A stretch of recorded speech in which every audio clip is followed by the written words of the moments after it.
In today's episode with Alisha Burrell, she unravels her transformative journey from anger to love.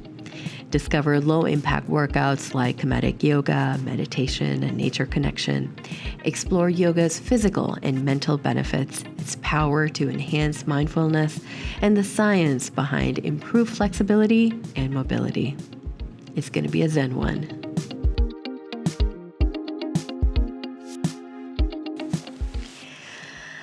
Alisha Burrell M.Ed is a Kemetic yoga teacher and wellness entrepreneur, curriculum specialist, gardener, and the author of the book, Worrier to Worrier.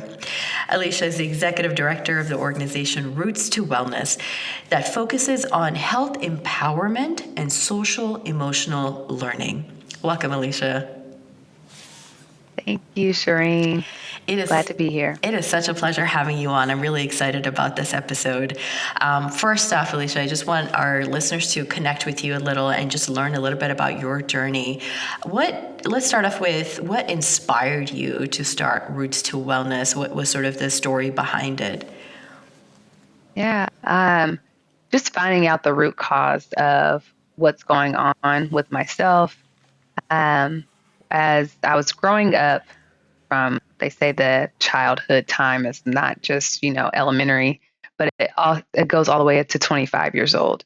So during that time period of my life, I realized I was so angry and was holding in a lot of that anger within my body.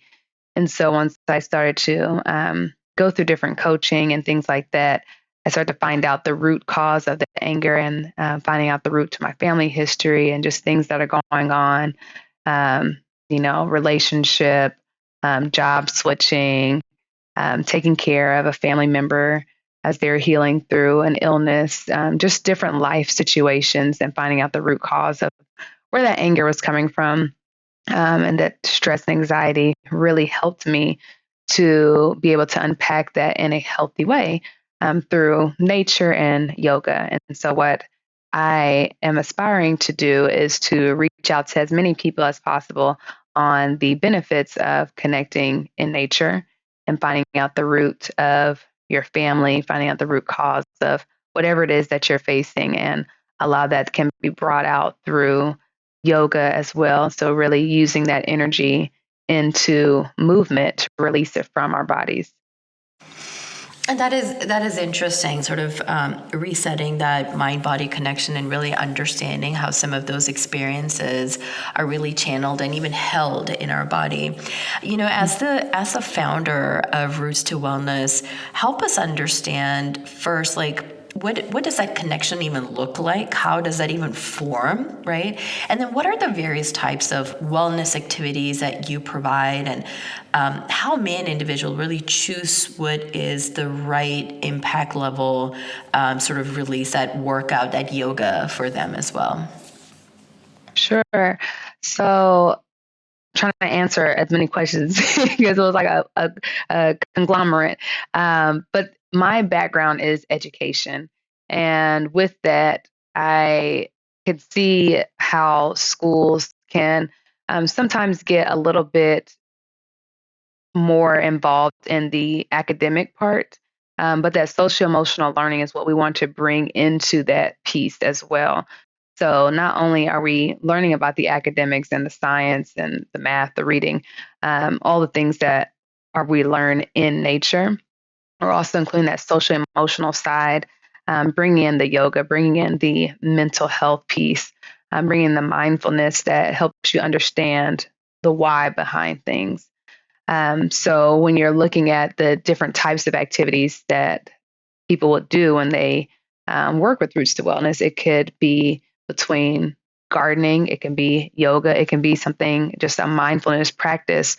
I just worked with a group of students a couple weeks ago, and it was just a 2-minute practice where they had to just practice listening and talking. So if you and I, Shireen, were partnered up, you would talk to me about whatever you want to talk about for 1 whole minute. And the only job I had to do as your partner is to listen. And then we would switch off turns and say something about what we had shared to each other. And so really getting students the opportunity to see that sometimes you have to be on and like say certain things and have that practice of communicating with others. But also, what's most importantly is listening. That's why you have two ears and one mouth. So you be listening twice as much as you talk. Just getting those types of practices in nature, movement, but also the mindfulness pieces, such as those, are what we do with Roots to Wellness. I love that. And for this episode, we're focused a lot on sort of the yoga piece of the conversation. Let's start out with, what are some of the physical and mental benefits of a regular yoga practice? We hear about it all the time, outside of what we're seeing on social media and all of that. Like, help us really get to what are some of those benefits, both in the short term and then over a period of time as well. Yeah. So short term, what I always start my clients with is the breath work. That's the first thing that we practice because we breathe all the time, but how often are we really noticing and being mindful of the breathing? So really taking more awareness into the breath, the inhale and the exhalation, pausing in between the breaths really help, not just when you're doing yoga, but also as you're talking to someone when you come off of the mat. Um, the stretching, all the body awareness, your improved circulation over a period of time starts to increase and gets better, your flexibility and mobility while you're practicing. So when we're on the mat, we're staying mindful. Um, we're being gentle, kind. You're building that strength on the mat. But when you're off of the mat is where you really see the benefits and the practice being taking place. That's helpful to know. And, when we're talking about practicing yoga and really even starting from a place where you may not know much about it, right? How would you even coach someone to begin those sort of small baby steps toward getting into the practice or even getting into the habit of practicing something like yoga? Yeah, I have people who are first-time yogis quite often, and they'll tell me, "Oh, I'm not flexible, Alicia. I don't know how to get into yoga." Or they say, "Oh, I've had these knee issues," or whatever it is that they have in their body. And I say, "Can you breathe?" And they're like, "Yeah, I can breathe." I was like, "Well, you can do yoga then, because that's pretty much the main thing that you need to have in order to do yoga. It doesn't matter your body type, your level of flexibility, um, however way that you decide to move for that day, because we all go through periods of ups and downs with our body, and knowing how to move with the breath, being aware of our body and what our body needs at that moment is what yoga is all about. And so there's movements and practices to go through, whatever your level may be for that day. And then the breath work is how you really get to move and transmute the energy um, in you and around you as you're practicing. How does practicing yoga enhance one's ability to really stay present and mindful? So there's like the physical ability, right? But hmm then the connection back to the mental. How does that really happen? Yeah. So um, there's not a lot of activities where you can fall down or take a nap or cry or anything in it. But yoga, you can. I've seen it all. And that's why I mentioned those things. You can cry and on your mat, and it's perfectly normal and fine. There's a certain like pigeon pose, which you're opening the hips, and it really that's where we carry the most stress. So when you're doing a lot of hip openers, a lot of people start to release that tension that they may have been feeling, and it's through tears and crying. Um, where we're doing meditation or some type of mindfulness practice, I've had some people fall asleep. They're like, "I was just so relaxed, I just fell asleep. I hope you're not, mad at me." And I'm just like, "I'm glad you must have needed it," because our bodies are so used to being on and moving and going and doing, and when we are allowed to just be, that's the yoga piece. If you happen to fall when you're in a pose, or you're trying to hold a certain position and you fall out of it, that practice on the mat, falling out of poses and and different sequences that you're doing when you are in real life and you happen to fall down or things may not go according to plan. You're able to bounce back from that more effectively because of your practice with yoga, because of the practices that you're doing all the time or however consistent that you're doing it. The more you're able to transform that into your everyday life and being more gentle, more aware, and building that strength within yourself. One of the other things you mentioned, Alicia, was around the flexibility piece and how someone may tell you that they're not flexible enough or don't have the flexibility to practice yoga. Really exploring the connection between yoga and then improved flexibility and mobility. What's really the science behind that? Yeah. So the more that you're moving your body, you're starting to improve the circulation and your flexibility as well as your mobility. So moving the arm joints, your leg muscles, things like that, over a period of time, those combined effects with the sustained stretching. Along with the breath work and doing those targeted poses, that's how you increase your body awareness. And then over a period of time, you do start to become more flexible. You do start to have more mobility in the regions that you may have been tight. You are learning to release it, not just in a physical manner, but also the mentality behind, oh, I can't do it. Now oh, maybe I can do it. Well, um, what is the, point of doing this? Now I can understand how to move into this pose. So really learning that why, finding out that root cause of, whatever it is that you are thinking about that's blocking you, because it all starts in the mind first, then the body starts to follow. Oh, that's powerful. My next question to you is really understanding some of the things that we hear quite a bit about at Yumlish and the work that we do is really understanding chronic pain and chronic pain conditions even. How can yoga really be a tool for managing and alleviating some chronic pain conditions? And again, how help us understand that relationship first and then some of the alleviation that can come about as a result? Sure. Some of those chronic illnesses and pain that I've had a couple of the guests that I've had and clients reach out to me about, like diabetes. So a lot of them have circulation issues in their body, also high blood pressure, things like that. Breath work is always like the key for regulating all of that. Breath work, along with movement, mindfulness, really helps with managing the chronic pain.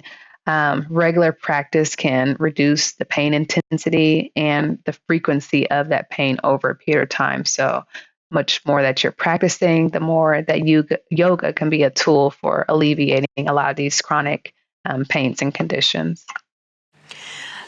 When you mentioned about diabetes in particular, that's certainly one that we hear quite often about. There's also the sort of the challenges that come about with complications related to diabetes. How have you worked with people who have had diabetes? You mentioned one example, but what are the different ways that you've worked with someone who has diabetes? And even to our listeners here today, if someone in the audience in our listenership does have diabetes, what are some breathing practices, some general tips that you can provide to us today? And I know this is a podcast. Some may be watching, some may be listening in, but are there any tips or things that you can provide to our listeners here today as they're thinking through their diabetes, their stress levels associated with even managing diabetes? Are there any tips you can provide? Sure. As far as yoga, if you are someone with diabetes or healing through that, a lot, like I said before, a lot of the stress that people hold is in their hips. So doing a lot of hip openers really help. Um, as far as circulation through the body, you want to do movements that start with the arms, the wrists, making your way towards your heart center, doing a lot of heart openers, so like camel pose, just holding your arms. I don't know how many people are like actually looking, but just holding your arms like in a cactus and just moving with the breath as you do it really helps with that blood circulation. I've had some clients with diabetes also mention their kidneys being an issue, so like a lot of lower back pain. So we do have some practices for the lower back in yoga that really helps with that. And even just a simple massage, just massaging your back over a period of time, going from up to down in a circular motion, again, helps with the blood circulation and the kidney areas in the back. We also, in Roots to Wellness, we talk a lot about gardening and making juices and things like that that helps. So always eating that those healthy produce. Celery is a good one to help with lowering blood sugar and just regulating your whole system. So I always recommend juicing celery, maybe mixing some green apple in there to help offset some of that taste of the strong celery. But those are usually some go-tos for people healing through diabetes. Thank you for sharing that. And what we'll try to do is in our show notes, we'll also link up some of the poses that you mentioned so that folks can look at it. Yeah, absolutely. So if they don't, if they're not able to see you, but at least they can see some graphics or some images around that to do these poses. You also mentioned the sort of the nutrition and like what are some of the things that can be beneficial. Excuse me, some of the things that folks can eat that can be beneficial to them, especially again as they're managing the diabetes. There's of course a nutrition component to it, but to really be able to get the most out of your yoga, can you speak a little bit to sort of do you ask do you ask folks to eat a certain way, drink certain, juicing you mentioned, drink certain things, hydration, like what are all some of those things that we should keep in mind as we think about yoga and just being in the right mind space for that, and how we can really get our bodies ready for that experience as well? Yeah. I always recommend lots of plants and fruit.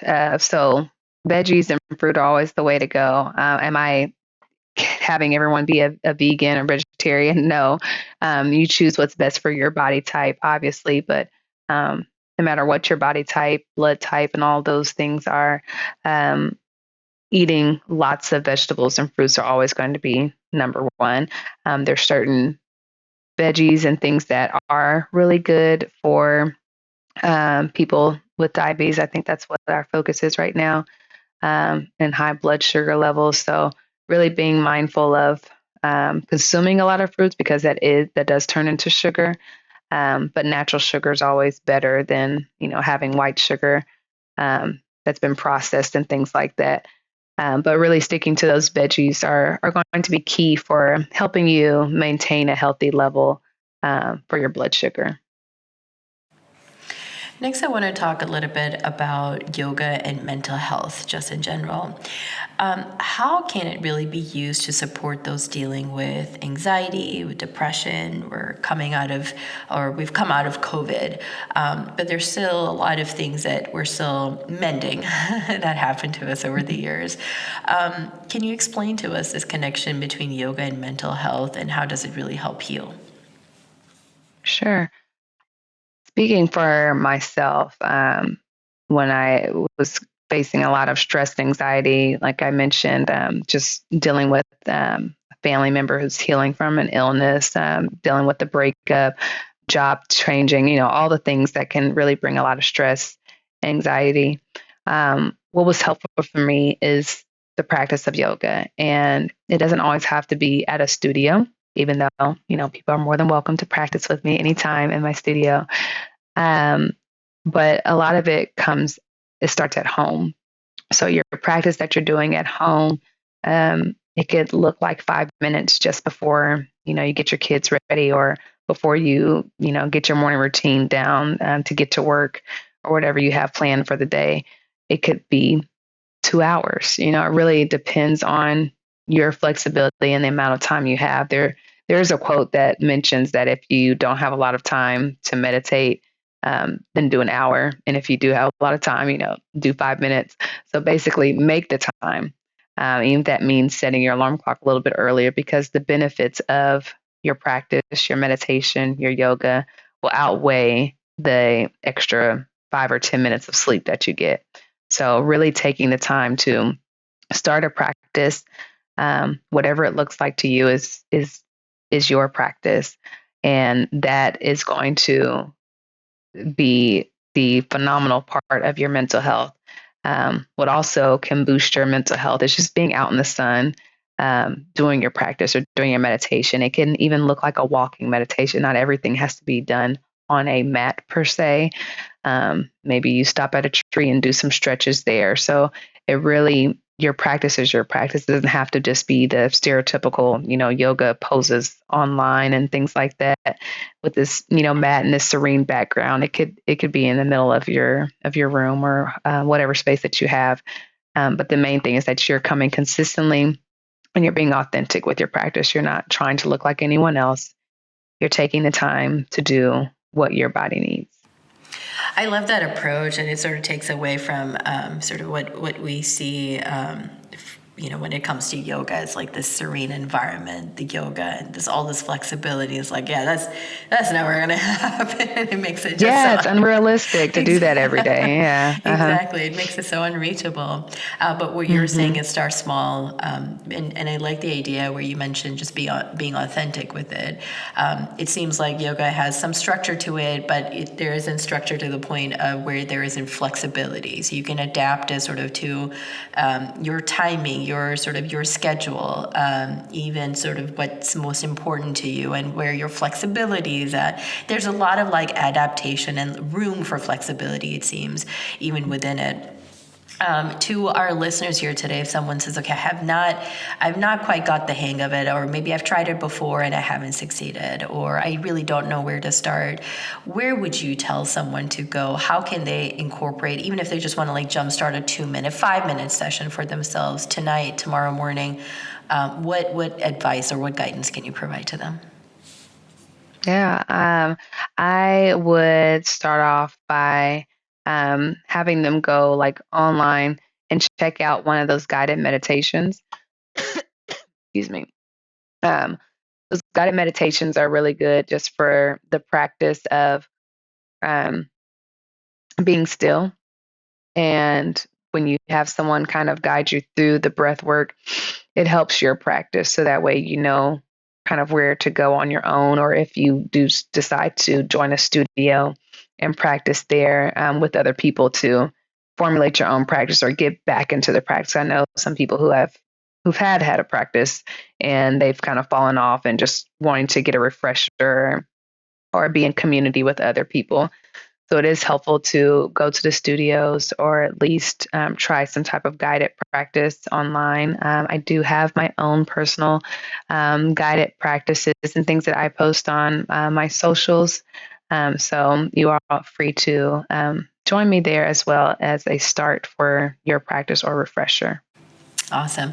Which takes me to my next question, Alisha, which is, we are toward the end of this episode. How can our listeners just really connect with you, learn more about your work?